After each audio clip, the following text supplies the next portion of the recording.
She then opened the Spirit Soul Tower. A bright golden gate appeared. Everyone entered it. This moment reminded Yaoju of her past with Gu Yue. Inside the tower, Wulin told everyone to get into formation. Li Ji gave everyone a pork bun. After eating it, Gu Yue felt warmth in her body. Xu Xiaoyan noted that Li Ji's pork buns restored their stamina and soul power. At that moment, a low rumble resounded throughout the hall as all 8 doors slowly slid open. Wolf-type soul beasts appeared. They excelled at attacking in packs. They were wind wolves. Those types of wolves were terrifying in packs. Once their number was enough, they would be very strong. They also didn't fear death. They would attack until either they or their prey were wiped out. Wulin told everyone to stay back, and that he and Gu Yue would take care of the wolves. Wulin told Gu Yue that he would be in charge of the main attack, and she would assist from the side. Gu Yue agreed. Wulin used blue-silver grass to entangle a wolf and attacked it using his golden dragon claw. The other wolves charged forward, but they were stopped by Gu Yue, who surrounded the team with walls. Wulin noted that the wolves' claws were surprisingly sharp. Gu Yue shot ice cones at the wolves. The ice cones hit the wolves' eyes. Wulin noted that Gu Yue's spiritual power had improved again because each of the ice cones she released hit the wind wolf's vital points directly. Everyone else was also amazed by Gu Yue's power. They easily managed to clear the first trial. The system gave them a choice to absorb a 1,000-year wind wolf spirit soul. They had 10 seconds to decide. After that, they went to the next trial. There, they encountered blazing demon lions. ZC asked Yuanan for permission to fight them alone. She didn't respond. ZC faced them. He used his Shadow Dragon clone ability to swiftly defeat all of the lions. Wulin noted that during the recent period, ZC had practiced hard on the interplay between his body and his clones, and he had really made a lot of gains. When he trained all of his clones to this extent, his power was truly terrifying. ZC was trying to show off, but Yuanan told him to get out of her way. Next, the tower attack team passed 6 floors in a row and entered the 9th floor. Gu Yue told everyone to be careful because the 9th floor of the Spirit Soul Tower was a major milestone. This trial would be far harder than the ones they had faced until then. Xu Xiaoyan wondered if she could meet the right soul at that trial. Wulin noted that that level of soul beast soul power was very powerful. It seemed more of them were required to finish that level. There were 4 soul beasts. Their bodies were very burly. The beasts were ice bears. They were powerful soul beasts found in the far northern lands. Gu Yue asked Xu Xiaoyan what she thought of them. Xu Xiaoyan was blinded by their cuteness. She jumped towards them to cuddle them, but she was stopped by ZC before she got hurt. Even the bear was confused. Wulin told everyone to stay vigilant because the ice bears were far more intelligent than the other soul beasts they had faced up to that point. The ice bears used their powers to form a blizzard. Gu Yue tried to stop it with fire, but she was unsuccessful. Wulin spotted one bear. He tried to entangle it, but he was unsuccessful. He used his golden dragon claw to attack the bear. The bear also attacked. They both exchanged fists. Wulin noted that the ice bear was very powerful. He went back. He decided to use the Dragon Shocks the Heavens move. He went for the attack and hit the bear head-on. The bear dropped to its knees. It still tried to attack. Wulin used his purple demon eyes on the bear and then entangled it. A while later, after a groan from the ice bear, the blizzard grew weaker. On the other hand, under the cover of Xu Xiaoyan, Yuanan Yehui, and Yue Zhangyu, the remaining bears were defeated. Yue was trying to brag to Yuanan that he beat more bears than her. Yuanan asked Wulin why he wanted to keep a bear. Wulin said that they would just restrain it for now to buy some time to rest and recover. Xu Xiaoyan went closer to the bear and patted its head. She decided to choose the ice bear as her second spirit soul. She asked the bear if it would like to be her spirit soul. The bear was confused. She told it that if it didn't become her spirit soul, she would have to send it away. The bear nodded violently. She told it that the Spirit Soul Tower would reward her with an ice bear soul after she passed it either way, so sending it away would be okay. She again asked the bear, while pointing a spear in its eye, if it would be her spirit soul. The bear, having no other choice, decided to become her spirit soul. She asked if it was sure. It nodded desperately. She was very happy. After clearing the 9th trial, they were given the choice to absorb a 3,000-year ice bear spirit soul or continue ascending. Xu Xiaoyan wanted to absorb the ice bear spirit soul. Wulin asked Gu Yue what she thought they should do. She told him that Yuanan also wanted to attack the tower, so they needed to continue. Xu Xiaoyan would be fine if they left her there because she would be sent out once she finished fusing with her new spirit soul. Wulin agreed and decided to continue. The hall was completely different. There was only one big door left. Wulin pointed out that they would probably be facing one beast at a time. From the door, a lizard dragon emerged. Wulin told everyone that he would handle the beast. Yuanan was unsure if he could do so. Gu Yue told her to let him handle it. Wu Lin went in for an attack. He used his golden dragon claw and defeated the lizard dragon easily. After defeating the lizard dragon, he felt a warm energy flow into his body, causing his blood essence to flare up. Yuanen was impressed because in front of Wu Lin, the lizard dragon looked like a piece of paper. On the 11th floor, there was only one single door, similar to the 10th. Wu Lin didn't feel any oppressive might there. Suddenly, golden lightning came from the door, but everyone was safe because they got into the defense barrier. A thunderbeast then emerged. The thunderbeast attacked. Yuanen decided to use her fallen angel martial soul. She and Gu Yue attacked the beast, but the beast broke their attack. Zici was using Windblade against the beast. The beast charged its energy and formed a giant ball of golden lightning. Zici was caught in its attack, but then he disappeared, revealing that it was a clone. Wu Lin wondered where his real body was. He was right beside him on the ground in pretty rough shape.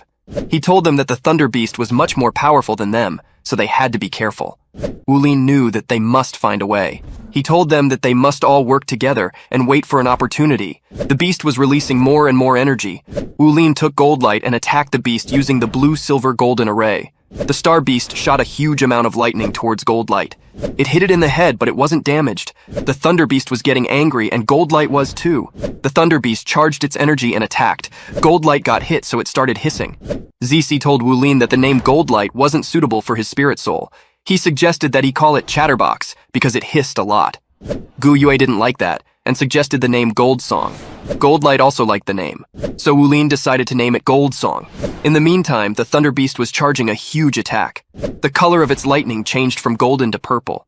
Gold Song started surrounding it with blue-silver grass. The beast was using elemental stripping. Wu Lin told Yuanen to use Diamond Titan. This attack sent the Thunder Beast flying into a wall. Gu Yue used Light Judgment, and Zici used Light Dragon Blade to defeat the Thunder Beast. After a lot of effort, they were able to clear the 11th trial. Yuanen asked Wu Lin if he was able to continue. Wu Lin assured her that he was. Li Ji gave everyone pork buns so that they could recover their soul power. Wu Lin acknowledged that bringing a food-type soul master was a great idea, because if it wasn't for Li Ji, they wouldn't have been able to recover their soul power, and couldn't have been able to pass that floor. Li Ji then gave everyone red bean buns. He told everyone that the red bean bun could boost their physical strength and soul power by up to 20 to 50%, but it could only last for about 3 minutes. He also warned them that after the effect expired, their bodies would be in a weakened state. The length of time would differ between people. Wu Lin loved his red bean buns. He hugged Li Ji and told him that he was lucky to know him. The others also encouraged him, reminding him of his value. Then the 12th trial appeared, which was a diamond baboon. Yuanen told everyone that she wanted it. Wu Lin told her that they would try their best. Yuanen, with high hopes, went in for an attack. She told everyone that she would keep it occupied. Zici was disappointed by the fact that Yuanen was becoming less and less womanly. Wu Lin also attacked it, but he was sent flying. He did manage to put a hole through the beast's hand. This made it even angrier. Yuanen warned everyone because the beast was entering an enraged state. In that state, its strength increased up to 50%. But on the bright side, the beast was not at the 10,000-year level, so its enraged state couldn't last more than 10 minutes. They just needed to survive for that long. After hearing that, Wu Lin decided to change their battle plan. He told Gu Yue not to eat her red bean bun and conserve her soul power. He told Yuanen to change into her fallen angel state and fly into the air. He told Gu Yue to use the wind element to lighten them. He would use blue silver grass to support them. He told Gu Yue to prepare to take them up. The beast was about to catch Yuanen, but she was saved by Gu Yue, who threw ice spears at the beast. Wu Lin gave Yuanen a piece of the blue silver grass and told her and Gu Yue to bring them to the top and leave the rest to him. They did so, and now everyone was safe. The beast tried to catch them, but it couldn't. The beast's body started to shrink. Seeing this, Gu Yue decided to attack. He attacked with his full might. Yuanen also attacked, but the beast had disappeared. Then from the smoke it emerged, and was about to land a finishing blow to Yuanen, but Zici jumped in to save her. He pushed her back and got hit by the beast's attack. Yuanen was shocked. Gu Yue and Gu Yue attacked the beast. Wu Lin went to check up on Zici. He cleared the rubble and found Zici heavily injured. He was devastated. But then Zici disappeared. It turned out that it was a clone. Zici was okay. He only had minor injuries. Wu Lin, concerned, told him that if it hadn't been a clone, he would have been dead. Zici told him not to worry. Yuanen was also worried. Even though he was injured, he tried to act as if nothing had happened. Because of him saving her, she told him that he didn't owe her anymore and left. The team had cleared the 12th trial, and Yuanen started absorbing the diamond baboon spirit soul. Wu Lin started to heal Zici. He asked him if risking his own life to save Yuanen had been worth it. He answered by asking if he hadn't also taken a hit for Gu Yue. This left him speechless. After that, the team left the tower. Xu Xiaoyan was waiting for them outside. Leng asked them if they were interested in joining the Spirit Pagoda. They politely declined. After that, she gave them their bill. Xu Xiaoyan's was 10 million federal coins, and Yuan Yan's was 30 million after the discount. They had 1 month to pay the bill. Yue asked Gu Yue if Leng had been the Spirit Pagoda's heavenly phoenix Doluo. Hearing that she was, he went to get her autograph. Yuanan then approached Wu Lin. He thought that she was there to thank him, so he told her she didn't need to thank him. But then she told him that she wasn't thanking him. She just wanted to tell him to pay her 20,000 contribution points as soon as possible because she needed to raise money to pay for her spirit soul. As soon as they arrived back on campus, Wu Lin made a beeline for his blacksmithing workshop. Being in debt gave him an unbearably unpleasant itch. He wanted to work it off as soon as possible. Later, Yue Zhengyu also came over, and he gave Wu Lin 2 million federal coins as an advance payment for jade silver, and he made up the rest with metals. On that day, Wu Lin forged a whole afternoon without stopping. When he finished, Gu Yue told him that he shouldn't push himself too hard. Wu Lin told her that she was just in time because he had to tell her something. Luo, who didn't want to be there, asked why he and Siduo were called there. Wu Lin told him that he had recently come up with an idea. He wanted to present that idea to them. Wu Lin mentioned to them that he had recently been forging metal for a second-grade student, who was also preparing to make battle armor. He felt that this student was going about it in a completely different way compared to their group, and he thought they could adopt this method. He believed it would really help them once they forged 2-word battle armor in the future. Luo questioned if that was even possible, asking how many resources it would take to create a set of 1-word battle armor made of spirit alloy. Siduo pointed out that Wu Lin's alloy forging rate was low, and he couldn't forge enough alloy metal. Even their 1-word battle armor couldn't be forged completely, so Siduo was skeptical about gambling on Wu Lin's forging success rate. Wu Lin, with a disappointed face, admitted that he had been too eager and hadn't thought things through. Gu Yue supported Wu Lin's idea, stating that although it would be challenging to create their armor with alloy, the reward would be great if they succeeded. She believed it would be far easier for them to upgrade their armor in the future, and while it would be tough, it was worth the risk. Siduo then asked how they should resolve the split in opinions and how their group should proceed. Gu Yue responded that it was up to Siduo. Siduo asked if she was suggesting they should disband. Gu Yue said that if Siduo wanted to disband, then they would disband. Siduo warned that they should remember this decision and not regret it later, expressing doubt about how Wu Lin and Gu Yue would make their battle armor with just the two of them. The two then left. Wu Lin explained that they were underestimated, so they needed to prove themselves. He suggested that Gu Yue should continue using magic silver in her armor and then add essence gold. He described how magic silver and essence gold could be forged together into spirit gold, an alloy with excellent elemental amplification properties. Wu Lin offered his assistance with this process. Gu Yue agreed to follow his advice and then asked him about his own plans. Wu Lin responded that he would continue to use heavy silver as the base metal because of its density, making it ideal as a foundational metal. He planned to add star iron to form star silver, which was known for its strength and good soul power amplification properties. He noted that star silver had many possibilities when additional metals were added in the future. Gu Yue confirmed their plan and decided to acquire star iron and essence gold for him since he already had heavy silver and magic silver. When Wu Lin expressed concern about the cost of star iron and essence gold, Gu Yue reassured him, telling him not to worry about it and to focus on forging. She then left. Wu Lin still wondered where she was going to get the money from. Outside, Gu Yue was picked up by a driver in a luxury car. She got in the car. She ordered the driver to prepare 10 tons of essence gold and star silver. The driver agreed. Gu Yue arrived at her teacher's. Leng mentioned that Gu Yue's mom had just called and asked about her well-being, expressing concern.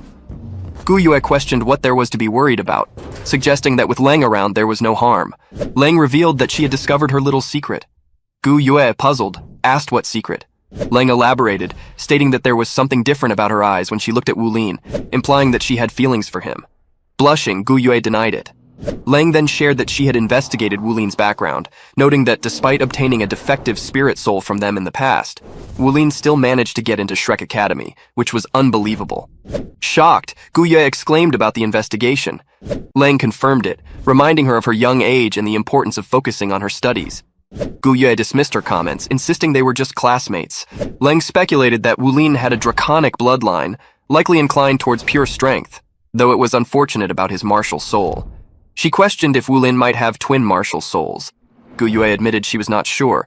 Leng suggested they observe for now, acknowledging that while Wu Lin might not be as talented as Gu Yue, he was still a genius. Gu Yue then prompted them to begin their work. Leng offered to help start a 1-word battle armor, but Gu Yue declined, preferring to handle her own battle armor herself. At class, Shun Yi addressed the students, noting that it had been a month since the beginning of the school year and expressing confidence that they had all grown quite a bit. She announced a competition between the first and second grades and explained that, to decide on the participants fairly and select the best combatants, the students would need to form their teams. Each team would then sign up for a competition where the winners would represent their class in the competition against the second grade.